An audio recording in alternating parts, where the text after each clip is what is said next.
16장 1항입니다. 16장 유아 세례는 그리스도께서 설립하신 제도와 표적의 본질에 가장 잘 부합된다. 유아 세례에 대한 내용이 16장에 소개가 되고 있습니다. 우리 창세기 21장 4절을 보도록 합니다. 구약의 유아 세례에 대한 아주 중요한 근거 구절입니다. 21장 4절입니다.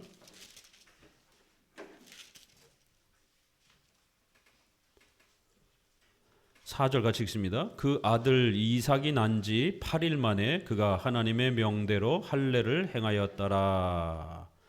이렇게 하나님께서는 창세기 17장에서 아브라함에게 은혜 언약, 나는 너희의 하나님이 될 것이고 또 너희는 내 자녀가 될 것이다, 이런 중요한 하나님의 은혜 언약, 복음의 이 소중한 내용이 담긴 은혜 언약을 주셨고, 그것에 대한 외적인 표시로 할례를 또 주셨습니다. 그래서 이삭이 태어나고 나서 이렇게 8일 만에 할례, 유아 할례가 소개가 되는 겁니다. 17장에서는 이제 처음으로 할례가 제정됐기 때문에 어른들이 할례를 행하는 이제 이런 장면이 나오고, 21장에는 그 약속대로 이삭이 태어난 지 8일 만에 유아 할례가 진행되는 장면이 나옵니다. 바로 하나님의 백성이라고 하는 이러한 표시로 유아 할례를 행하는 겁니다. 그래야 지금도 기독교에서는 8일째에 유아 세례를 진행하는 유럽 교회들도 있습니다. 그래서 유아 세례의 그 집례를 몇 세에 해야 되는가, 이게 성경에는 명시적으로 명령되어 있지는 않기 때문에 유아 할례, 유아 세례는 주라라고 명령되어 있지만 그걸 몇 살에 줘야 되는, 몇 살까지 줘야 되는지를 이렇게 성경에는 명시적으로 표현되어 있지 않아서 이제 그 부분은 항상 우리가 성경 해석에는 세 가지 원칙이 있다고 그랬습니다. 웨스민스터 신앙고백을 보게 되면 문자적으로 명확한 것, 그 다음에 성경을 읽어가면서 필연적인 그러한 추론적 해석, 이게 성경의 이러한 내용을 따라서 우리가 교리를 찾아내는 거예요. 그래도 세부적인 내용에 이제 필요한 내용에 있어서 또 이제 우리가 찾아야 되면 그때는 성경엔 세부적으로 명령하고 있지 않아요. 그러면 그때는 일반 계시, 바로 양심적 해석이라고 하는 이러한 내용으로 해석을 하는 겁니다. 그래야 성경의 특별 계시로 큰 대원칙을 성경을 통해서 찾는 거고, 세부적인 부분은 일반 계시의 또 이러한 상식적, 합리적인 또 이러한 형태를 가지고 구체적인 부분들을 또 우리가 적용하는 일반 계시와 특별 계시, 이 두 개를 가지고 하나님의 뜻을 찾는 겁니다. 주 안에서 결혼하라라고 하는 대원칙의 결혼 명령이 있습니다.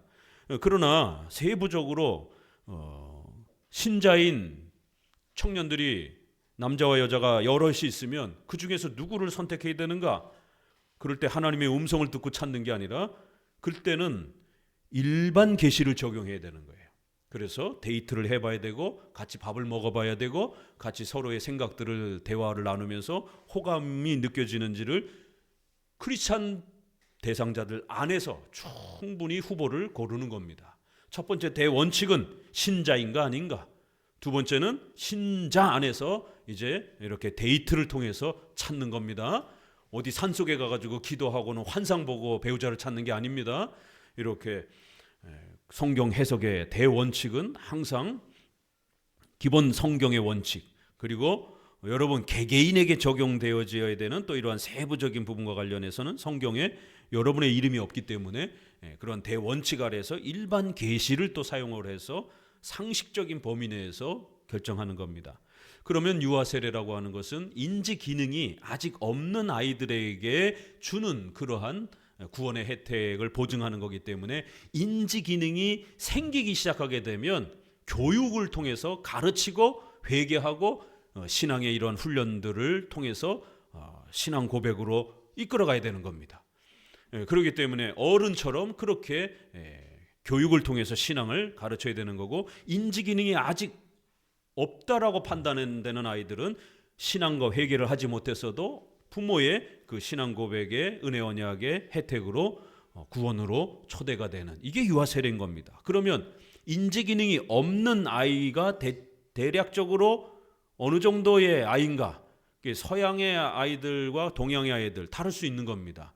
또 의료가 판단하는 어떤 그런 판들, 그 사회에 관습적으로 요 정도 아이들은 아직 인지 기능이 없다라고 판단된다라고 이렇게 보는 겁니다. 그래서 이제 요거를 정할 수가 없었기 때문에 각 교단마다 어떤 교단은 구약에 8일 만에 유아 할례를 했으니까 우리도 8일 만에 하자. 또 옛날에는 아이들이 빨리빨리 죽었어요. 그 흑사병이라든가 이러한 의료 혜택이 없다 보니까 난지 뭐 한 달 만에도 막 죽고, 우리 부모님 할아버지 세대도 뭐 10명 태어나면 그중에 셋, 넷 이렇게 생존하고 그러잖아요. 저희 아버님 세대도 6형제인데 위에 2분이 돌아가시고 저희 셋째인 저희가 장손이 돼버렸어요. 이러한 6명을 낳았는데 2명이 돌아가시고 4명만 생존을 하는, 이렇게 생존이 굉장히 희박했기 때문에 한 달 안에 빨리 유아 세례를 집례를 했습니다. 그렇지만 이제 의료가 발달이 되면서 아이들이 이제 충분히 생명이 잘 보장되기 때문에 산모가 출산을 하고 나서 상당히 많이 힘든 이러한 또 면들을 고려해줘서 이렇게 100일 정도는 좀 이렇게 지나서, 그래야 좀 산모도 몸을 추스리고 아이도 이렇게 면역력이라든가 이제 이런 부분들이 어느 정도 이렇게 유지가 되는, 그래서 100일 이후에 이렇게 유아 세례를 이제 진행하려고 하는 이제 그러한 시도들이 많이 있었고요. 그러면서 도대체 아이 인지 기능이 어느 때 형성이 되는가? 그럼 보통 대략 한 3세, 4세, 5세 요런 전후에 이렇게 형성이 되더라는 거예요. 그래서 우리 한국 교회는 만 2세, 만입니다. 만으로 만 2세까지 유아 세례 대상으로 확정을 한 겁니다. 거의 대부분의 보수 교단, 이 장로 교단은 만 2세로 그렇게 규정이 되어 있습니다. 그런데 서구 유럽에서는 5세까지도, 어떨 때는 이제 시험 삼아 테스트를 해보다가 뭐 8세, 6세 이렇게 그 교단에서 시행한 그런 그 역사적 기록들이 있습니다. 대략 한 5세까지도 이렇게 줘보기도 하고, 이제 그러다가 점점 낮아지면서 5세, 6세는 애들이 다 알아듣고 이렇게 교육이 되더라. 그래서 5세를 유아 세례를 준다고 하는 건 좀 무리가 있다. 이렇게 하면서 점점 낮추고, 그렇게 해서 대략 한 2세에서 3세 사이에 이렇게 유아 세례의 마지막 나이 정도로 이렇게 교단마다 이렇게 교회법으로 정하는 겁니다. 그리고는 이제 14세 어른 입교를 할 수 있는, 이제 신앙 교육을 해서 회개하고 또 이런 신앙의 문답을 할 수 있는 수준이 어른처럼 이렇게 이성적 기능이 충분히 이렇게 발달한 정도의 나이가 어느 정도냐라고 봤을 때 이제 만 14세, 합시는 15세더라고요. 차이가 있습니다. 우리나라에서도 이건 교단의 법이 정하면 이제 그게 기준이 되는 겁니다.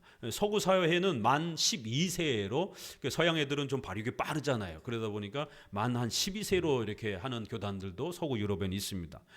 저희 교단은 만 14세입니다. 중학교 한 2학년, 3학년 정도 되면 잘 신앙 교육을 해서 어른처럼 이제 교회에 입교를 하게 되는, 이걸 입교라고 하는 것입니다. 새신자가 어른이 교회로 들어오는 거예요. 그것도 입교라고 하는 거고, 유아 세례 받은 아이들이 이제 어른으로서의 교회의 대우를 받는, 성찬에 참여하는 자격을 얻고 교회의 선거권, 피선거권, 이런 교회의 법적인 모든 행위를 할 수 있는 어른의 대우를 해주는 그 책임을 짊어지는 거예요. 그래서 그걸 우리가 입교, 유아 세례자 입교라고도 하고 어른은 새신자 입교라고도 이렇게 표현을 합니다.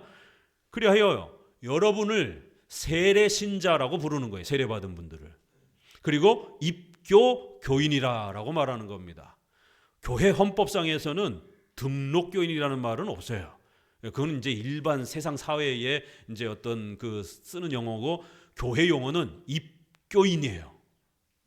목사님, 입교인이 뭐예요? 입교신자 뭐 이런 글을 봤는데 이러면 안 됩니다. 우리가 무식하거나 지식이 없거나 이러면 안 됩니다.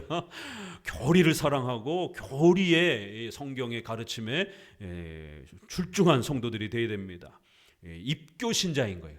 세례신자를 입교신자라고 법적으로는 그렇게 부르는 겁니다. 원입교인이라고도 또 이렇게 불러요. 그 원입교인은 아직 세례받지 않은 분들, 교회 게스트, 세례 전 분들을 모두 다 교회에 이렇게 들어와 있다. 이렇게 해서 원입 이렇게 표현을 하기도 합니다. 자, 이렇게 구약에 유와 할례가 소개되어 있고, 우리 장로교는 신약과 구약의 통일성을 아주 중요하게 여기기 때문에 외적인 형식은 예수님이 오기 전에 이렇게 제사법을 사용했기 때문에 좀 다르지만 본질, 복음의 본질, 7대 교리 이것은 똑같습니다. 신약이나 구약이나. 그렇기 때문에 유아에게 구원의 표시를 주라고 하는 이 교리는 똑같은 겁니다. 그게 할례의 형태로 행해지느냐 아니면 물세례 형태로 행해지느냐의 차이일 뿐인 겁니다. 그래서 구약을 근거로 얼마든지 우리는 유아 세례를 줄 수가 있는 거예요. 신구약의 통일성 때문에. 자, 신약 마태복음 19장을 읽어봅니다. 신약에는 문자적으로 구체적으로 유아 세례라는 단어도 없고 그 유아 세례를 집례하는 구체적 장면도 이렇게 명시적으로 명확하게 서술되어 있지는 않습니다. 그러나 여러 형태로 유아 세례의 가능성을 볼 수 있는 구절들이 있어요. 마태복음 19장 13절입니다. 같이 읽어봅니다. 때에 사람들이 예수의 안수하고 기도하심을 바라고 어린아이들을 데리고 오매 제자들이 꾸짖거늘 예수께서 가라사대 어린아이들을 용납하고 내게 오는 것을 금하지 말라. 천국이 이런 자의 것이니라 하시고 저희 위에 안수하시고 거기서 떠나시니라. 이 구절이 가장 명확한 구절이에요. 그나마 그래도. 왜 그러냐면 많은 유아 세례를 반대하는 교파에서는 이 구절을 이건 유아 세례가 아니라 그냥 자녀들에게 예수님이 축복 기도해 준 거다라고 이렇게 해석을 해요. 침례교라든가 이런 유아 세례를 반대하는 데서는. 그러나 이 헬라어의 이 안수라는 이 단어 때문에 우리 장로교는 집중하는 겁니다. 왜냐하면 이 안수라는 단어를 신약 복음에 보게 되면 여러분 안수라는 단어를 잘 찾으면서 읽어보세요. 이게 쉽게 나오지 않습니다. 예수님이 뭐 이렇게 축복하고 그럴 때마다 안수 기도하고 그러지 않았어요. 이 안수라고 하는 형태의 독특한 기도는 교회의 이 예식과 관련해서 굉장히 중요한 어떤 배경이 발생될 때 그때에 이렇게 안수를 행하면서 세례를 집례하는 그러한 이 분위기와 배경 속에서 공적인 어떤 목적으로 이렇게 쓰려고 할 때에 안수를 하시지 일반 그냥 축복 기도해 주는 그런 장면에서 머리에다가 손을 얹고 이런 기도하는 장면은 많지 않습니다. 오히려 교회의 예식을 집례할 때에 교회 직분자들, 이러한 사도들, 또 그다음에 장로 이렇게 교회의 직분자를 구별하여 세울 때 안수했다라는 말이 항상 등장을 합니다. 일반 기도, 축복 기도는 그렇게 손 얹고 기도하는 장면이 거의 쉽게 등장하지 않습니다. 그렇기 때문에 어린아이들에게 이렇게 안수한다라고 하는 것은 이거는 일반적 기도의 성격이 아니다라고 우리 장로교는 해석하는 거예요. 그래서 왜 예수님이 유독 안수 형태로 그렇게 아이들을 기도해 주시고 특별히 아이들을 초청하는 것에 대해서 적극적으로 허용하라고 하는 이러한 또 권면. 왜냐하면 서구 사회나 우리 사회나 애들은 가라. 애들 시끄러우니까 애들은 가라. 이런 인식이 강하잖아요. 애들을 그 공동체의 멤버십에서 자꾸 배제시키려고 하는. 그래서 감리교라든가 경건주의에서는 애들 예배를 별도로 자꾸 드리려고 그러는 거예요. 어른 예배 방해가 된다고 생각하라는 거예요. 이 은혜 언약의 연대성, 가족의 개념이 약한 겁니다. 예정론, 은혜 언약 이런 교리의 개념이 약하다 보니까 개인의 신앙 고백, 회개, 개인주의의 이러한 개인 중심의 신앙을 강조하는 이 침례교나 경건주의 계열에서는 이렇게 어른 신앙에 방해가 된다고 하니까 아이들은 시끄러우니까 별도로 주일학교로 이렇게 자꾸 빼려고 하는 것이. 그러나 우리 장로교의 예배는 2000년 동안 전통적으로 모든 세대가 다 같이 예배드리는 거예요. 그리고 오후에 이렇게 나눠서 교리 공부를 하는 겁니다. 벌써 예배의 태도와 자세에 있어서도 이렇게 달라요. 그래서 그 집안, 유아세례는 그 혈통을 강조하는 겁니다. 그 믿는 자의 집안에서 태어났느냐? 그러면 그 믿는 자의 부모의 신앙의 열매가 신앙 회개, 믿음을 고백하지 못하는 아이들에게까지도 하나님께서 구원의 그 혜택을 주시겠다라고 하는 이 은혜 언약, 창세기 17장에 아브라함에게 주셨던 이 은혜 언약. 그래서 구원의 이 열매가 얼마나 대단한 것인지를 하나님이 유아 세례를 통해서, 유아 할례를 통해서 그렇게 가르치는 거예요. 그래서 우리는 그 집안에서 태어났느냐, 믿는 자의 집안이냐, 이게 우리 장로교에서는 굉장히 중요한 겁니다. 왜요? 은혜 언약, 예정론 때문에. 그런데 개인의 신앙을 너무 지나치게 강조하는 이러한 그 경건주의 계열에는 그 집안에서 태어났느냐, 이게 중요하지 않아요. 그래서 은혜 언약도 많이 강조하지 않고 유아 세례도 많이 강조하지 않고 그저 개인이 모두 책임을 지고 회개하고 신앙을 고백해야 되는, 그러면 신자로 취급하는. 근데 이제 문제는 그렇게 되면 어린아이들, 정신지체 아들 구원 못 받잖아요. 회개와 믿음을 고백할 수 없으니까. 이런 심각한 문제가 발생이 됩니다. 그렇다고 알미니안주의자들처럼 어린애들과 이런 사람들은 그냥 무조건 100%다 구원받았다 이라고 이렇게 말을 하게 되면 보편구원, 만인구원론 사상이기 때문에 모두가 다 구원받았다 이렇게 말해버리게 되면 원죄가 약해지고 원죄론이 깨진단 말이에요. 인간은 전적으로 부패하여 모두 지옥의 형벌을 받아야 되는 그러한 사탄의 지배를 받는 죄인이다라고 하는 이 원죄, 죄가 깨진단 말이에요. 마치 아이들은 죄가 없는 것처럼 이런 식의 또 위험이 발생이 되는 거예요. 저쪽에서는 애들은 구원을 못 받는, 정신지체를 갖고 태어난 사람들은 구원을 못 받는 또 이런 차별성이 또 발생이 되는 거예요. 이쪽은. 그러나 또 이쪽은 원죄를 무시하는 또 이런 일이 발생이 되고. 그래서 성경에서는 그 집안, 신자의 집안에서 태어난 아이들은 회개와 신앙을 묻지 않고 그 부모에게 준 그 은혜의 혜택을 자손에게까지 하나님이 주시겠다라고 하는 이 은혜 언약의 하나님의 택한 집안이라는 것, 하나님의 택한 백성이라고 하는 이 강력한 이 교리의 이 어마어마함이 유아 할례, 유아 세례를 통해서 드러나는 겁니다. 그래야 장로교는 원죄도 보존을 합니다. 믿지 않는 집안의 아이들은 당연히 지옥에 떨어지는 거죠. 그러나 적어도 신자의 집안에서 태어나는 아이들은 하나님의 택한 백성으로 엄마의 뱃속에서 죽든 태어나자마자 죽든 유아 세례를 받고 죽든 그 집안에서 태어나는 아이들은 하나님의 백성으로서 인정한다라는 거예요. 왜요? 은혜 언약 때문에. 하나님의 예정하신 그 택한 백성들, 그 집안이라고 하는 이 엄청난 예정론의 혜택 때문에 그렇습니다. 그래서 이 유아 세례는요, 기독교 구원의 꽃입니다. 헐벗고 핏덩이 같은 아이가 뭘 할 수 있겠습니까? 저도 이제 손주를 봐서 이제 2달 됐는데 안아보니까 얼마나 신기한지. 아무것도 못하고 말도 못하고 그저 눈만 뻑뻑뻑. 에스겔에 있는 말씀처럼 어느 부모가 버렸는지 길바닥에 버려서 먼지 투성이가 되고 핏덩어리가 죽을 시간만 기다리는 그러한 버려진 아이를 내가 주워다가 씻기고 먹이고 키웠다라는 거예요. 그게 장성하게 커더니만 마치 올챙이적 생각 못하고 지가 혼자 큰 것처럼 결국 하나님을 버리고 바알과 아세라를 섬기더라. 어떻게 이렇게 은혜를 배반할 수 있느냐, 이러면서 이스라엘을 책망하는 거예요.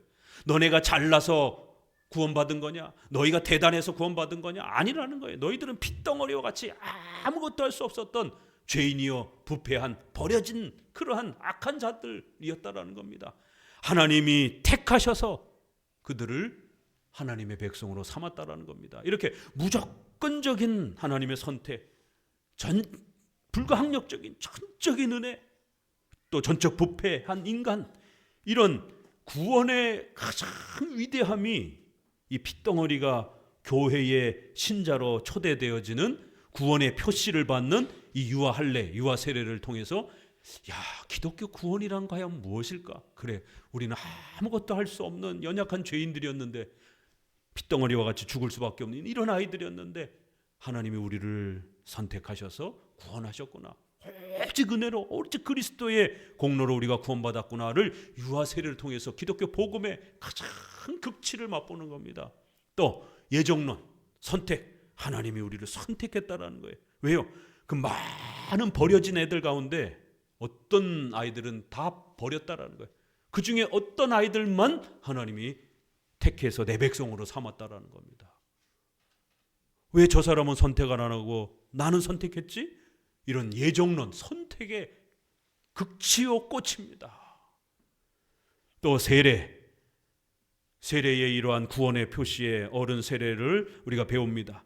그러한 세례가 유아 세례를 통해서 이런 구원의 이러한 은혜 언약에 우리를 하나님의 약속으로 초대해 주셨다라고 하는, 하나님 우리 아버지가 되시고 우리는 하나님의 자녀가 되는 이러한 하나님의 자녀의 표시로 물 세례를 우리에게 주는 겁니다. 그 세례의 또 극치의 이 꽃이 유아 세례로 또 가르쳐지는 겁니다. 이렇게 유아 세례는 우리 기독교에 어떻게 보면 어마어마한 그 본질을 가르쳐주는 대단히 중요한 외적인 수단입니다. 그런데 장로교만이 이 유아 세례를 겨우겨우 붙잡고 있고 대부분의 교파들은 다 버렸어요. 개인 중심의 회개 신앙을 어른 중심의 신앙과 회개를 강조하다 보니까 회개 못하면, 신앙 결단 못하면 그게 어떻게 신자냐, 이것만 회개, 신앙, 인간이 결단해야 되는 이 회개와 신앙에다가 모든 구원의 기초를 두다 보니까 회개를 못하고 신앙을 고백을 못하는 유아 정신지체아들 방법이 없는 거예요. 그렇지만 우리는 구원을 거기다 토대를 두는 게 아니라 하나님의 예정, 선택, 은혜 언약, 이런 엄청난 하나님의 주권에다가 우리는 구원을 토대를 두기 때문에 유아 세례도 비록 신앙과 믿음을 고백 못해도 그 믿는 자의 집안에서 태어나는 자, 그 집안의 혈통이냐가 중요한 겁니다. 정신지체아도 그 장애인을 키우는 부모들에게 이러한 경건주의적 설교를 듣게 되면 대못을 박는 거예요. 자기 자녀는 신앙 회개를 고백 못하니까 어른이 돼서도 정신지체아들은 어떡합니까? 구원 못 받는 겁니다. 입으로 고백을 못하니까. 그래서 개인의 회개와 믿음을 너무 지나치게 강조하면 큰일 납니다. 회개와 신앙은 물론 중요해요. 그러나 그건 어른들, 정신적으로 올바른 사람들을 대상으로 강조해야 되는 거지, 어린애들, 정신지체아들, 사람들이 많잖아요. 다양한 사람들이. 그런데 이러한 사람들을 고려하지 않고 회개와 신앙만 지나치게 구원의 토대인 것처럼 이렇게 강조하게 되면 연약한 사람들은 버려지고 기회조차 없게 되는 이런 일이 벌어집니다. 그래서 우리 장로교는 정신지체아나 또 이렇게 어린아이라 할지라도 믿는 자의 집안에서 태어났다라면 얼마든지 하나님의 택한 백성으로 초대가 되고 그 표시로 유아 세례를, 그래서 정신지체아도 유아 세례를 주는 겁니다. 이 정신지체아를 이거 유아 세례를 줘야 되나 말아야 되나 이거 굉장히 헷갈려요. 그러나 성차는 안 줍니다. 20살짜리 정신지체아 어린 아이로 취급하는 거예요. 왜? 정신 연령이 낮으니까, 인지를 못하니까. 그래서 유아 세례는 주는 겁니다. 그러나 성차는 회개하고 이 떡과 포도주를 교리적으로 구별할 줄 알아야 되고 근신해야 되고 이런 걸 해야 돼요. 그래서 우리 정상적인 어린 아이 그 성장 과정에도 일반 가정에 있는 아이들에게 성차는 안 주는 겁니다. 마찬가지로 정신지체 20살짜리가 됐더라 할지라도 머리가, 인식이 정신지체의 아이들은 아이의 수준에 해당이 되기 때문에 구원의 표시는 주되 성차는 주면 안 되는 거예요. 이게 신학적으로 이렇게 정리가 되는 겁니다. 그래서 개교회의 목사님들이 정신지체 아이들을 성찬을 줘야 됩니까? 라고 이렇게 많이 물어오셔요. 제가 이제 총회 신학기도 활동을 하고 또 조직 신학자고 그러다 보니까 일선 목회자들이 이럴 때는 어떻게 해야 되는지, 정신지체도 약간 그 경계성에 있는 아이들 있잖아요. 알아듣는 것 같기도 하고 못 알아듣는 것 같기도 하고 막 이럴 때, 그럴 때는 이제 개교회 목사님과 장로님이 판단하시면 됩니다. 그래서 저도 이제 몇 번씩 답변을 드렸고, 그래서 약간 애가 알아듣는지 못 알아듣는지 그거는 그 교회의 담임 목사하고 장로님이 가장 정확하게 아는 거예요. 그래서 대화를 해보게 되면 얘가 일반 인지 기능이 어느 정도 충분히 있다, 그러면 교육시켜가지고 성찬으로 이렇게 초대할 수 있습니다. 그러나 애가 전혀 못 알아듣고 뭐 말은 하는데 이렇게 교육의 인지 기능이 안 된다, 그러면 성찬 주면 안 됩니다. 이러한 우리 장로교의 규칙이 이제 작동이 되는 겁니다. 자, 우리 이제 본문으로 들어가서, 유아 세례는 바로 그리스도께서 설립하신 제도와 표적의 세례라고 하는 유아 세례의 은혜 언약의 이 본질에 가장 잘 부합한다. 이 제목도 굉장히 멋있잖아요. 그렇죠? 바로 이런 은혜의 수단, 성례라고 하는 이런 세례라고 하는 것을 가장 꽃으로 열매로 유아 세례를 통해서 우리가 더 그 극치를 맛보게 된다라는 거예요. 이렇게 소중한 유아 세례를 등한시하고 무시하고 이러면 어떡하겠습니까? 하나만 더 서론적으로 말씀을 드리고요. 그래서 장로교회는 이 우리의 복음, 예정론, 은혜 언약 이런 게 다 이 유아 세례에 농축되어 있기 때문에 유아 세례를 목숨 걸고 지킨 겁니다. 그런데 제세례파, 세례 논쟁이 벌어져서 이름 교파도 제세례파라고 부르는 거예요. 성경론에서는 직통계시를 주장하고, 교회론에서는 개교회 분리주의를 강조하고, 종말론에서는 시한부 종말론 강조하고, 그래서 제세례파가 종교개혁 시대 때 이단이 된 거예요. 교회론과 관련해서는 제세례파라고도 이렇게 불려지기도 하고, 이게 신비주의죠. 오늘날 신사도 운동하는 이제 그런 교파 사람들이 제세례파, 세례를 다시 주고 유아 세례를 부정하는 겁니다. 이 제세례파가 1527년인가요? 그 여러분에게 카톡에 나눠드렸죠. 슐라타임이라고 하는 신조를 7개 조항을 이 제세례파 사람들이 모여서 신조를 고백했습니다. 우리 장로교 신조가 있는 것처럼 또 침례교 신조도 있고 이렇게 각 교파마다 신조가 있습니다.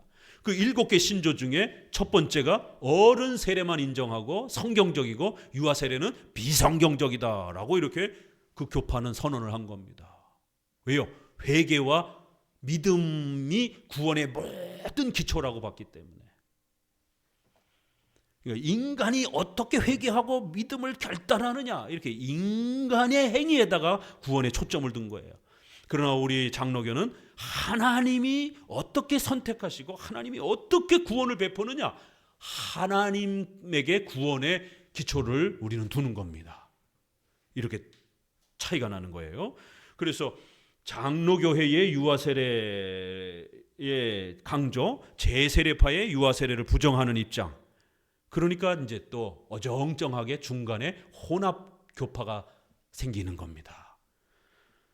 바로 감리교, 존 웨슬레의 입장, 또 그 외에 경건주의라고 하는 또 이러한 교파들, 특별히 회중파 청교도들.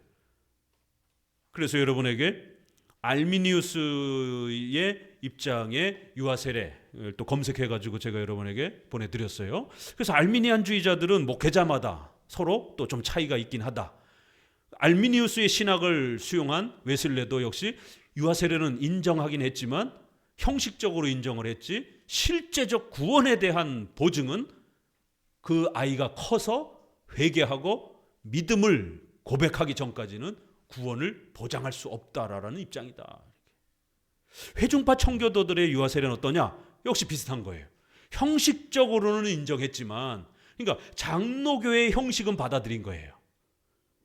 그렇지만 내용적으로는 아이들은 구원의 대상이 아니다, 구원받지 못했다, 지옥에 있다, 유아세례 받아도 그 아이가 커서 자기가 신앙을 고백하고 회개해야만이 진짜 신자가 되는 거다. 이거는 제세례파의 교리잖아요. 그러니까 이 중간에 어정쩡한 혼합주의는 장로교회의 유아 세례는 형식적으로 받아들이고 내용적으로는 그러나 유아는 구원받지 못했다. 이렇게 제세례파의 교회를 짬뽕을 해가지고 감리교 계열의 경건주의 또 회중파 청교도들이 이 중간 입장이 이렇게 형성이 된 겁니다. 유아 세례에 대한 각 교파의 차이를 꼭 이해하시고요. 그러면 이제 우리가 개혁주의라고 했을 때에 개혁주의는 유아 세례를 어떻게 생각하느냐? 그러면 칼빈의 유아 세례에 대한 입장을 기독교 강해를 통해서 보시고 또 제2 스위스 신앙고백 웨스민스터 소유리 문답 또 도르트 신조 이러한 굵직굵직한 이러한 우리의 공교의 신조에서 유아 세례를 어떻게 말하는가 보셔야 되는 겁니다. 유아 세례를 다 성경적이다라고 강조하고 유아 세례를 집행해야 된다라고 강조를 하는 겁니다. 그런데 사보의 선언을 고백하는 회중파 청교도들은 유아 세례를 인정하는 것도 아니고 아닌 것도 아니고 이렇게 경건주의 입장은 애매한 입장이 있고 또 침례교 계열의 제세례파는 유아 세례는 비성경적이다 라면서 아예 부정을 해버리고 침례교 신조에서도 유아 세례를 부정합니다. 그래서 침례교 그러면 특징이 세례론이잖아요. 이름을 침례교라고 그러잖아요. 그들은 이 세례의 방법, 세례의 대상 이게 제일 중요하다 보니까 교파 이름을 침례교라고 부르는 겁니다. 제세례파도 세례가 가장 그들에게는 민감하고 중요한 주제였기 때문에 그 교파 이름을 제세례파라고 그러는 거예요. 그래서 제세례파의 후손들이 침례교가 되는 겁니다. 그래도 침례교는 이단이 되지 않은 것은 장로교회의 이러한 오직 예수님, 오직 믿음 이거를 수용을 했기 때문에 이단이 되지는 않은 거예요. 만약 제세례파처럼 그렇게 극단적으로 주장했다면 침례교도 이단이 될 수도 있는 겁니다. 그러나 침례교는 장로교회의 복음적인 루터와 칼빈의 이런 복음적인 교리를 받아들였기 때문에 이단은 아닙니다. 그러나 유아 세례를 부정하기 때문에 건강하지 못한 교회론을 갖고 있는 거예요. 장로교는 이런 루터와 칼빈과 같은 종교개혁자들의 입장을 따라서 유아 세례를 성경적으로 고백하고 지켜가는 겁니다. 이게 훨씬 더 건강한 세례론이요 성경적인 교회관인 겁니다. 유아 세례는 그 의미로 보아서 할례에 해당하며 아브라함과의 언약에서 인정되었다. 여기도 보세요. 비록 신약에 유아 세례는 단어는 없지만 분명히 구약에서 유아 할례를 받았기 때문에 할례는 신약에 와서 세례로 계승이 된단 말이에요. 어른 이 세례는 이 할례가 세례로 연속되는 것 우리 지난번에 배웠죠. 유월절 또 할례 배웠단 말이에요. 그러면 당연히 유아 할례도 연속이 돼야 되죠. 근데 어른의 할례와 세례는 인정하면서 왜 유아들은 안 된다라고 이렇게 주장합니까? 그럼 안 되죠.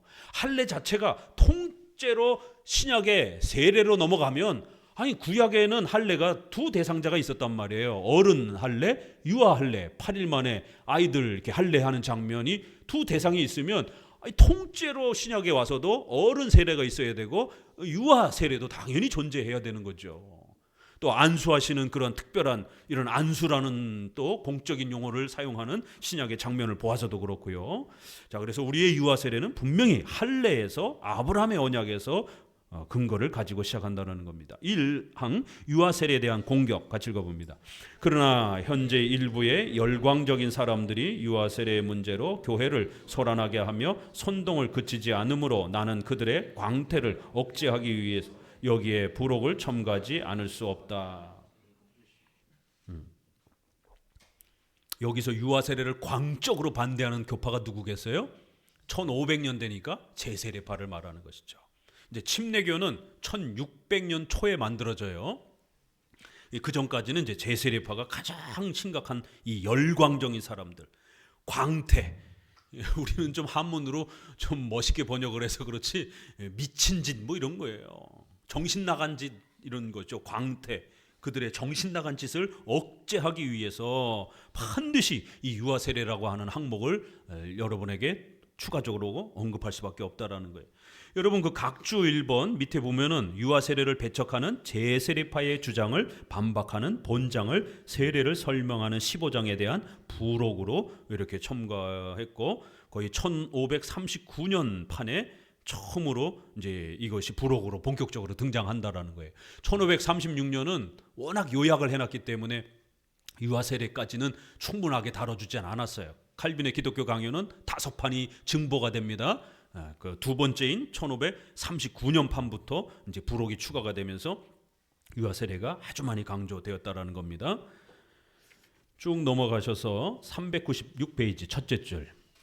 그뿐 아니라 나는 이 강하가 세례의 신비를 보다 명백하게 설명할 수 있도록 체계화할 것이다. 그들은 유아 세례를 공격할 때 그럴듯한 논거를 든다. 그것은 하나님의 명령에 근거를 둔 것이 아니라 사람들의 외람된 생각과 타락한 호기심이 끌어들인 것이며 결국에는 미련한 자기 만족감으로 경솔하게 관습화된 것이라고 한다.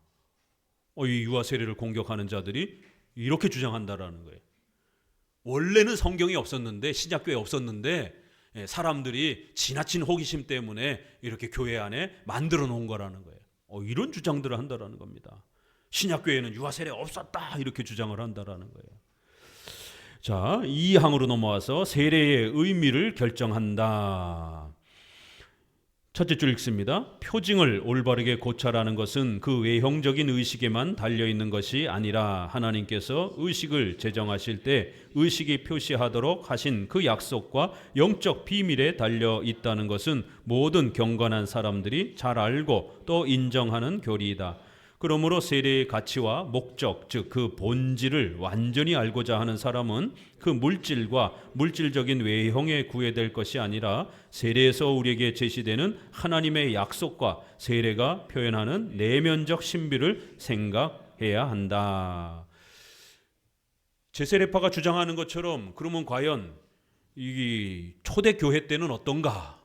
과연 어거지로 만든 것인가? 아니면 성경적이기 때문에 지킨 것인가? 우리가 이제 초대교회의 문서들과 자료를 살펴보게 되면 초대교회의 사도신조, 니케아 신조 이런 것이 나오잖아요. 신앙 고백의 요약, 또 교회가 모여서 무슨 회의를 했는지 이런 자료도 많이 있습니다. 거기 보면 유아 세례가 나와요. 그리고 초대교회의 유아 세례를 강조하는 그런 설교도 많이 나오고, 어거스틴의 이러한 설교 보게 되면 또 유아 세례를 집례하라고, 이거 등한시하지 말라고 강조하는 그런 또 설교도 많이 나오고요.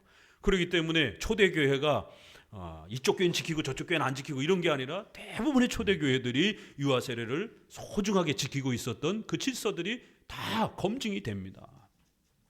성경적이기 때문에 교회가 이 유아 세례를 잘 집행해 오고 있었던 것을 얼마든지 우리는 자료를 통해서 또 증거를 댈 수 있는 겁니다. 그리고 이렇게 종교개혁자인 또 루터, 칼빈도 이런 유아 세례를 성경적이다라고 또 주장하잖아요. 또 그리고 공적인 교회의 대표들이 모인 웨스민스터 신앙 고백에 또 이러한 고백에도 보면 유아 세례를 줘야 된다라고 반드시 명령하는 것으로 또 이렇게 고백을 합니다. 이렇게 2000년 동안 끊임없이 유아 세례가 소중하다고 이렇게 강조한 자료들이 있는데, 이것이 뭐 어느 이상한 교회가 부분적으로 받아들인 것처럼 이렇게 주장하는 건 논리가 안 맞다라는 거예요. 자, 그러면서 이 항에서는 세례는 이렇게 외적인 표시, 물이라고 하는 수단을 통해서 영적인 비밀, 우리가 구원받은 하나님의 백성이라고 하는 이 강력한 표시를 해주는 그런 성격이 있기 때문에 외적인 표시와 내적인 그러한 구원의 이러한 가치들을 잘 우리가 구별해서 이 세례의 의미들을 배워가야 된다라는 겁니다. 이건 우리가 앞에서도 좀 했던 거고요. 397페이지로 넘어오시면 위에서 6째 줄, 7째 줄. 그러므로 우리가 앞으로 할 일을 세례가 주는 약속을 근거로 하여 세례의 효력과 본질을 연구하는 것이다. 성경의 명확한 가르침에 의하면 세례는 우선 우리의 죄가 깨끗이 씻긴다는 것을 가리키며 이 일은 그리스도의 피로 이루어진다. 다음에 세례는 우리의 육을 죽인다는 것을 가리키며 이것은 그리스도의 죽으심에 참가함으로써 이루어지고 이것으로 인하여 신자들은 중생해서 새로운 생명과 그리스도의 교제에 들어간다고 한다. 세례에 관한 성경의 가르침은 모두 여기에 요약되어 있다. 한 가지 첨가시키면 세례는 또한 사람들 앞에서 우리의 신앙을 증거하는 상징이 된다. 앞서서 여러분 배웠던 세례의 핵심 요약해 보십시오. 3가지 꼭 기억하셔야 된다는 거예요. 씻는 의미, 우리의 모든 죄를 그리스도의 피로 깨끗이 씻는다라고 하는 죄사함의 이런 의미.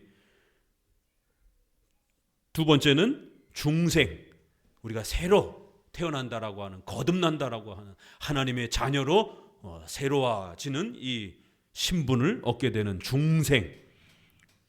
세 번째는 유형교회에 가입하는 중요한 외적인 또 수단이 된다라는 것이에요. 이렇게 세례란 세 가지 목적으로 하나님이 우리에게 도구로 주신 소중한 거라는 겁니다. 그러니까 당연히 아이들에게도 이 세 가지를 줘야 되느냐 말아야 되느냐, 이제 이 고민이 생기는 거예요. 어른들도 연약하기 때문에 보조로 준 거잖아요, 이게. 그러면 아이들은 더 연약하잖아요. 그렇기 때문에 아이들에게도 당연히 이 구원의 표시인 이러한 세례가 당연히 필요한 겁니다. 사망, 세례와 할례. 읽습니다. 그러나 세례가 제정되기 전에 하나님의 백성에게는 할례가 있었으므로 어떤 점에서 서로 같은가를 검토하기로 하자. 이렇게 검토한다면 둘 사이에 비슷한 관계가 나타날 것이다. 주께서는 아브라함에게 할례를 행하라고 명령하시기 전에 그와 그의 후손에 하나님이 되시겠다고 말씀하셨다. 이걸 은혜의 언약이라 그러잖아요. 장차 예수님 중보자를 통해서 너희가 내 자녀가 되고 나는 너희의 아버지가 될 것이다. 이렇게 아버지와 자녀 관계가 회복이 되는 거예요. 예수님을 통해서. 이게 은혜 언약이라고도 부르고 우리 기독교의 복음이라고도 이렇게 부르는 겁니다. 자, 셋째 줄, 위에서 셋째 줄 읽습니다. 이렇게 말씀하신 것은 아브라함이 하나님의 손을 모든 복의 원천으로 생각하게 하시려는 것이었다. 이 말씀에는 영원한 약속이 포함되어 있다고 그리스도께서는 해석하시고 이 말씀을 근거로 하여 신자들의 영생과 부활을 증명하셨다. 바로 죄사함, 또 하나님의 자녀가 되는 이 약속, 이런 것들이 바로 아브라함에게 주신 약속의 은혜 언약에 담긴 겁니다. 그리하여 그거를 외적으로 표시하고 보증하는 수단으로 할례를 주셨다라는 거예요. 그래서 신명기 10장 16절을 보면 중간쯤에 할례는 육을 죽이는 표징이요, 마음의 할례를 행하라. 10장 15절 그 밑에 줄 보면 모세는 마음의 할례를 받아야 한다라고 선언했다. 이렇게 할례를 행하라고 하면서 마음의 할례를 행하라, 이런 표현도 나온다라는 거예요. 구약의 신명기에 보게 되면. 그러니까 이 할례라고 하는 외적인 수단은 우리 마음이, 우리의 죄악된 본성이 새로워지는 것을 표시해 주는 것을 이렇게 구약에서도 중생, 죄사함, 마음을 새롭게 하라, 거듭나라, 이런 거를 보증해 주는 표시로 구약의 할례를 사용한 거라는 거예요.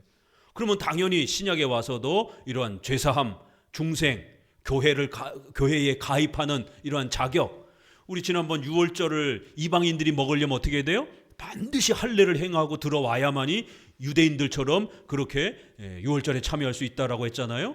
성찬에 참여하기 위해서는 반드시 유형교회에 가입하기 위해서는 할례를 행해야 되는 겁니다. 신약에는 세례를 받는 것이고, 이렇게 구약의 할례의 목적을 보면 신약의 세례와 똑같다라는 거예요. 형식만 다를 뿐이지 그 내용은, 본질은 똑같은 겁니다.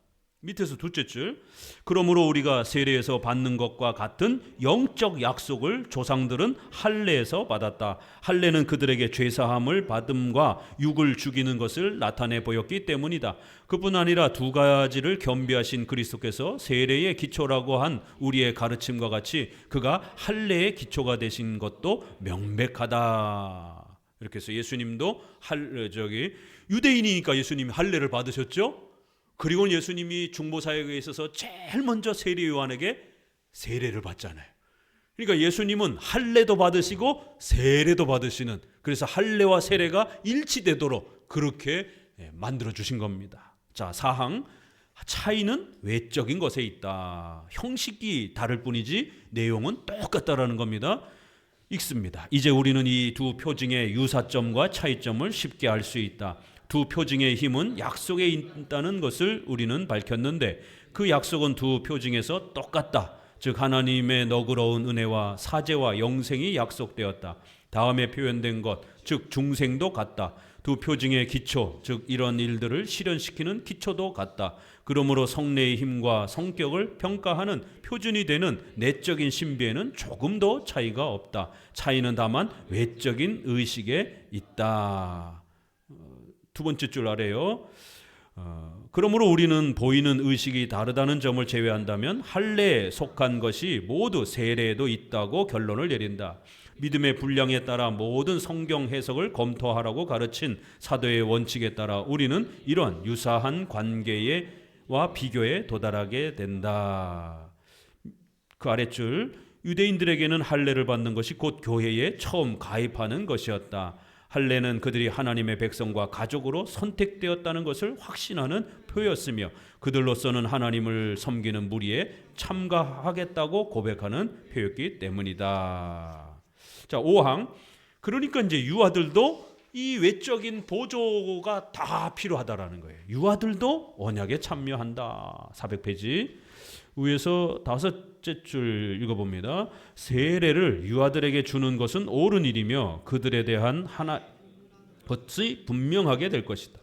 처음에 여호와께서 그들에게 할례를 베풀게 하셨을 때에는 반드시 할례가 의미하는 모든 것에 그들도 참여하게 하셨다. 이렇게 창세기 17장에 우리 24장에 본 것, 21장에 본 것처럼 구약에 유아가 할례를 받는 장면을 봅니다. 둘째 줄 아래요. 여호와께서는 조그마한 유아들에게 행하는 할례가 언약의 약속을 확인하는 인을 대신한다고 분명히 말씀하셨기 때문이다. 넷째 줄 아래로 내려오셔서요. 외형적인 표징은 성례의 말씀과 긴밀히 결합되어 있기 때문에 서로 분리시킬 수가 없다. 그 밑에 줄, 우리는 표징이 말씀에 도움이 된다는 것을 알기 때문에 표징은 말씀 아래 있으며 말씀보다 낫다고 할 것이다. 그러므로 말씀으로서의 세례가 유아들에게 해당되는데 말씀의 부속물인 표징을 거부할 까닭이 무엇인가? 이렇게 유아들에게도 당연히 이런 구원의 표시로서의 그 내용을 줘야 된다라는 겁니다. 밑에서 한 넷째 줄 보면 우리는 지금 유대인들과 같이 날짜에 매이지 않았다는 것을 인정한다. 이렇게 해서 8일 만에 줘야 되느냐 아니면 1년 안에 줘야 되느냐 이런 날짜에 대한 부분은 조금 이렇게 열려 있다라는 거예요. 6항, 차이는 확인의 방법에 있을 뿐이다. 두 번째 줄부터 읽습니다. 참으로 여호와께서 옛날에 아브라함과 맺으신 언약은 옛날 유대인들에게 못지않게 현대 그리스도인들에게 대해서도 유효하며 이 말씀이 유대인들에게 관계된 것 같이 그리스도인들과도 관계된다는 것은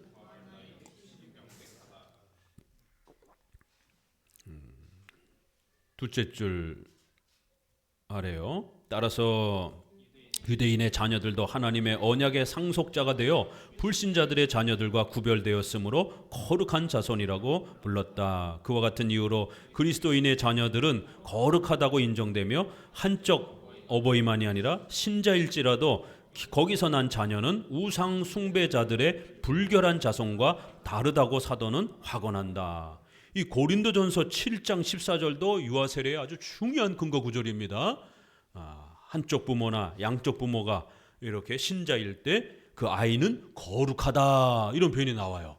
그래서 이렇게 신약에서도 믿는 집안에서 태어난 부모 한쪽 부모든지 양쪽 부모가 다 믿든지 어찌됐든 신자인 부모에게서 태어난 아이들은 이 혜택을 다 받을 수 있다라는 겁니다.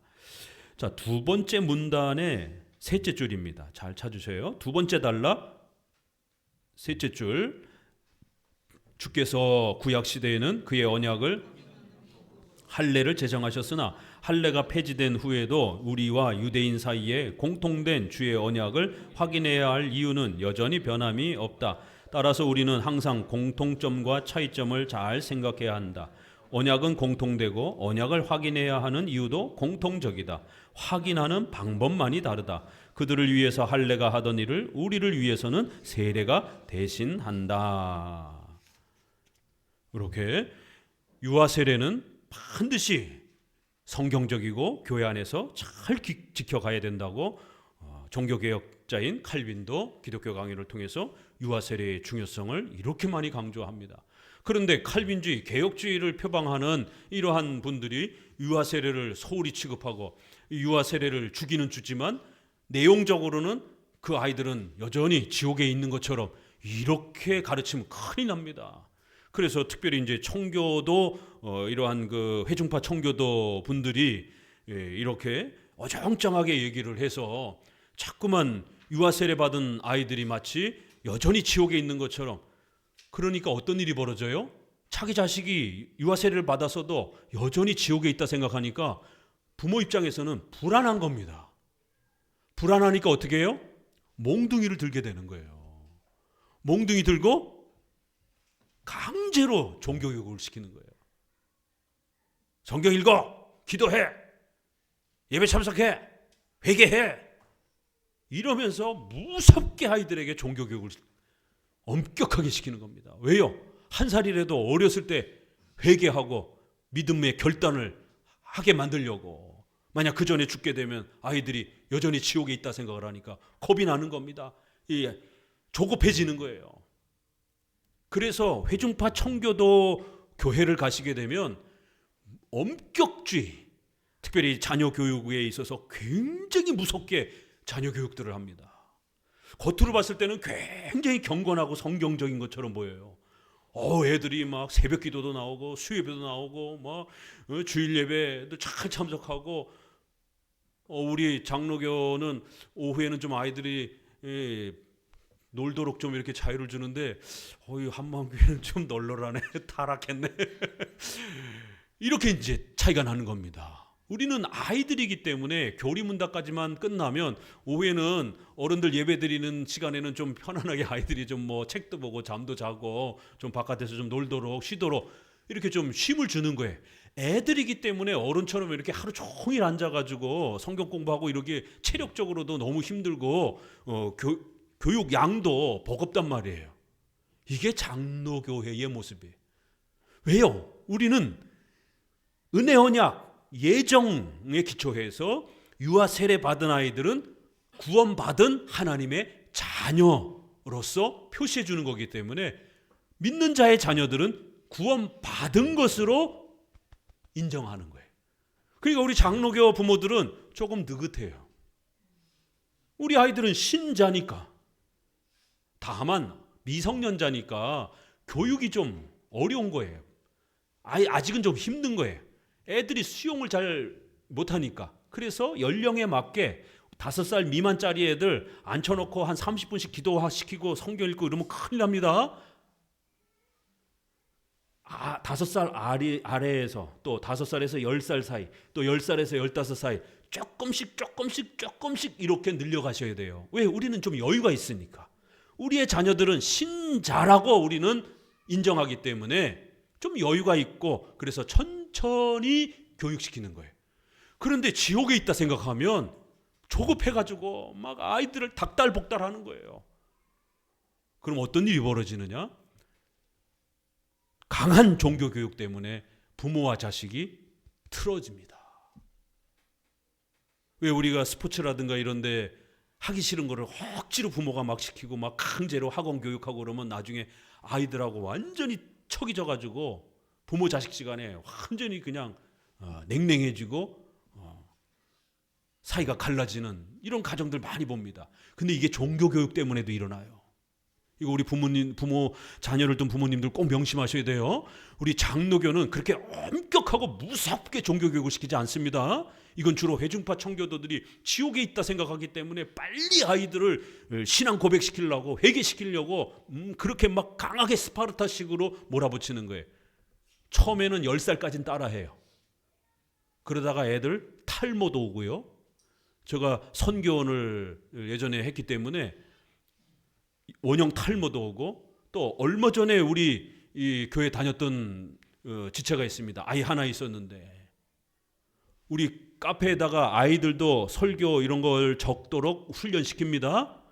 그러나 어른처럼 너무 완벽하게 이렇게 막 A4 2장, 3장 막 이렇게 적으라 그러면 안 돼요. 애들은 그냥 한 글자, 두 글자 이렇게만 적어도 괜찮아요. 근데 걔가 A4 한 장 정도를 완벽하게 이렇게 막 적는 거예요. 그래서 처음엔 저희가 박수 쳐줬어요. 와, 기특하다. 그런데 이 아이가 신방을 해보니까 집에서 얼마나 강하게 그 쓰는 거를 훈련을 시키는지, 1시간씩 성경 읽게 만들고 1시간씩 기도하게 만들고 3학년쯤에 틱장애가 왔어요. 새로 오신 분들은 잘 모르지만 기존에 계신 분들은 한 2년 전에 계셨던 분들은 알잖아요.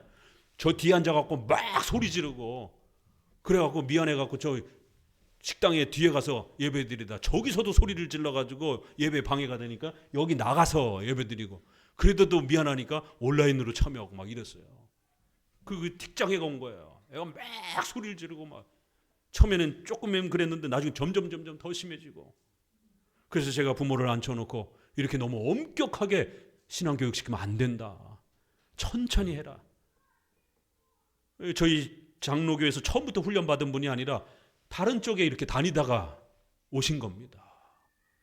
그래서 우리 장로교는 그렇게 엄격하게 신앙교육 시키지 않는다. 아이들이기 때문에 졸 수도 있고 아이들이기 때문에 집중력도 약하고, 그러니까 키워가면서 점점 비중을 크게 만들어야지 처음부터 그렇게 아이가 감당할 수 없는 수준으로 요구하게 되면 부모에게 반항은 못하니까 자기 몸을 학대하게 되는 거예요.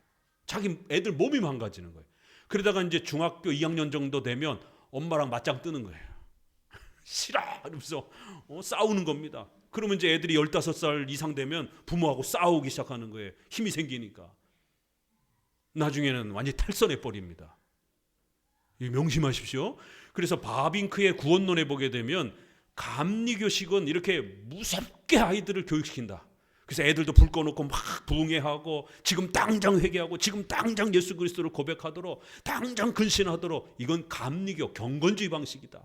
우리 장로교는 그렇게 하면 안 된다. 우리는 소유리 문답을 아이의 연령에 맞게 천천히 하나님의 섭리를 인정하면서 아이 수준이 있고 유아 수준이 있고 초등생 수준이 있고 어른 수준이 있고 인간의 신체가 자라가는 것처럼 하나님께서 우리의 아이들을 그렇게 신앙교육에 있어서도 단계별로 이렇게 교육하도록 섭리를 받아들이는 겁니다. 섭리가 이렇게 단계별로 아이가 성장하잖아요. 그럼 그 아이의 영혼도 그렇게 신앙교육에 있어서 단계별로 성장해 가도록 교육해야지, 지금 당장 모든 걸 완벽하게 이렇게 요구하게 되는 이런 방식은 성경적이지 않다라는 거예요. 아이들이 흉내를 내고 부모님이 그 성화 때문에 억지로 할 수는 있다라는 거예요. 그러나 그건 정직하지 못한 아이들이 흉내내는 방법이라는 거예요. 그 저도 뭐 어린이 성교회라든가 이런 게 여름 겨울로 애들 그 집회 하잖아요. 그런 성교단체 어떻게 합니까? 어른하고 똑같이 해요. 막 분위기 잡고 그 다음에 우리 회개해야 된다. 막 애들에게 막 그렇게 벌써 음악이 나오면 어린 애들이 이제 3살 아래쪽 애들이 울어요. 제일 먼저 무서우니까. 분위기가 막 그러니까 애들은 무서워가지고 울기 시작합니다. 그 이제 큰 애들은 울지 않으니까 이제 막 다그치는 거예요. 강사가 회개하라 뭐 이런. 그럼 애들이 회개가 뭐지? 일단 회개라는 단어를 못 알아들어요. 회개가 뭐지? 유다는 회개를 안 했어요. 가룟 유다 뉘우친 거예요. 양심의 가책을 느낀 거예요. 베드로는 회개를 한 거예요. 다릅니다. 근데 겉으로 봤을 때는 유다도 훨씬 더 유다가 회개한 것처럼 보이죠. 반성하고 돈도 갖다 다 반납하고 선생님을 팔아먹은 것에 대해서 너무 괴로워해서 자살까지 하고. 근데 베드로는 눈치나 슬슬 보고 예수님 잡혀가는데 숨어가지고 쫓아가다가 불쬐다가 나서지도 않고 이렇게 하다가 누가복음에 보니까 예수님하고 눈이 마주쳤더라. 성경에 얼마나 디테일하게. 베드로 회개한 거야 안 한 거예요 도대체? 겉으로 봤을 때는 유다가 더 멋있게 회개를 한 것 같아요. 그러나 성경적 회개는 베드로가 한 겁니다. 애들이 회개라는, 우리 교리문답의 회개란 죄죽임, 의로삼 이렇게 교리로 가르치는 거예요. 그러니까 애들이 이걸 못 알아듣는단 말이에요. 회개라는 말을. 그러니까 이제 강사가 답답하니까 야 너네 부모님 말씀 안 들었잖아. 형제들하고 싸웠잖아. 뭐 이러면 그거를 고백하라는 건가? 하나님 잘못했어요. 저 형하고 싸웠어요. 엄마 말 안 들었어요. 이거는 죄의 열매지, 원죄. 이거를 지적하고 가르쳐야 되는데 대부분 강사들은 너네 싸웠잖아, 거짓말했잖아, 회개해. 이러니까 애들도 그런 건 양심의 가책이 있으니까 잘못했습니다. 그러면서 막 울어요. 이거 아이들이 변화됐다. 아이들이 예수님 영접했다. 이러면서 부모들이 막 수련회 갔다 오더니 우리 애가 변했어요. 변하긴 뭘 변해요. 갔다 오자마자 이제 그 다음날 또 형제끼리 치고받고 싸우고 엄마 아빠 말 안 듣고. 애들이니까. 이거를 아이들의 회심 체험과 이런 걸 억지로 이렇게 만들면 안 된다라는 거예요. 천천히 단계별로 이렇게 너무 엄격하지 않게 우리는 신자로 여겨주기 때문에 천천히 이렇게, 그렇다고 너무 느긋해야 하면 안 되지만 천천히, 이게 장로교와 회중파의 유아 세례에 대한 또 자세와 태도입니다. 이게 구원론에까지 영향을 끼치고 자녀 교육에까지 영향을 끼치고 결국 부모와 자식 관계까지 영향을 끼칩니다. 이거는 여러분들이 목회자의 집안을 잘 들여다보셔야 돼요. 그럼 목회자의 집안에서는 목사님이 부모로서 아이들하고 어떻게 관계를 맺어가는가. 목회자 자녀들도 저도 답답할 때가 있죠. 아이들이 중학교 고등학교 때 참 제대로 이렇게 예배 집중력이 없고 막 이런 답답하기도 하고, 그렇다고 아이들을 몰아세우고 막 억지로 막 이렇게 되면 목사님 장로님 아이들이 탈선합니다. 우리 주변에 그런 목사님 목사님 장로님 자녀들 많아요. 그 목사님들이 몰라요. 목사님, 이제 교수님, 왜 우리 자녀들이 열심히 종교교육을 시켰는데 왜 애들이 이렇게 탈선하죠? 저는 또 신학자다 보니까 또 여러 목사님들, 장로님들 만날 기회가 많단 말이에요. 이게 성경적으로 어떤 분석을 좀 부탁드립니다. 제가 이런 얘기를 하는 거예요. 너무 세게 종교교육을 시켜서 그럽니다. 그렇게 하면 안 됩니다. 인간적 관계가 부모 자식 지간에 다 망가집니다. 부모님 때문에 교회 안 다닙니다, 애들이. 성경적 원리는 이런 방식입니다. 그래서 아이들하고 많이 놀아주고, 아이들하고 이렇게 또 중고등학교 때는 또 초등학교 때는 놀이공원이라든가 야유회도 아이들이 부모가 필요로 한 그때에 새벽 기도만 강력하게 끌고 다니지 마시고 아이들하고 많이 놀아주고, 음식점이라든가 이런 데는 맛있는 데도 가주고 아이들하고 같이 그렇게 곁에 있어주는 거예요. 그리고 또 이렇게 신앙교육도 시키고, 이래야지 신앙교육만 80% 시키고 애들하고는 놀아주지도 않고 이러면 큰일 난다는 겁니다. 애들은 놀아줘야 될 시기가 있어요. 그렇죠? 우리 자녀들 키워보면 10살 때 미만 애는 많이 놀아줘야 됩니다. 그래야 아이들이 정서적으로도 그렇고 인격적으로도 그렇고 부모님하고 아주 친밀한 관계가 형성돼요. 요 시기 지나잖아요. 부모하고 안 친해집니다. 여기 약간 40대 50대 된 분들, 저도 그렇지만 여러분 부모님하고 친해요? 우리 유교 문화에서 별로 안 친해요. 저도 우리 부모님하고 서먹서먹하고, 특별히 남자들 아버지하고 관계가 어때요? 여자들은 그래도 조금 저가지만 남자들은 아버지하고 있으면 서먹서먹하고 대화도 잘 못하고. 저희 자녀들하고 어떻게 지내는가 잘 들여다보세요. 그래도 아이들이 이렇게 잘 커서 신앙 유지하고, 또 저희 자녀들하고 또 아버지로서 또 이렇게 좋은 그런 친밀함을 이렇게 잘 유지해가는 이런 모습들이 장로교회의 모범적인 자녀교육, 또 유아 세례의 이러한 형식과 열매인 겁니다. 저희 아이들, 남자아이들이 둘이잖아요. 자기네들 친구들도 그래요. 아버지랑 잘 대화를 못한다고, 서먹서먹하다고. 우리 아이들은 밥 먹으면 1시간은 10분은 밥 먹고 한 50분은 앉아갖고 계속 얘기하고 이런저런 얘기하고, 결혼을 한 아이도 그렇고 안 한 아이도 그렇고 바깥에서 보면 신기하다고 그래요. 어떻게 아버지하고 남자 자녀하고 이렇게 할 얘기가 그렇게 많냐고. 뭔 얘기를 이렇게 많이 하냐고. 애들은 그 아버지하고 남자 아이들이 이렇게 얘기하는 거 직접 물어보세요. 제가 거짓말할 수는 없으니까 나중에 끝나고 저 뒤로 불러갖고 정말 너 그렇게 아버지랑 얘기 많이 하냐 이렇게 한번 물어보세요. 실제적 우리의 삶에 이렇게 영향을 끼친다라는 거예요. 그래서 장로교가 이렇게 멋있는 겁니다. 기도합니다. 하나님 감사합니다.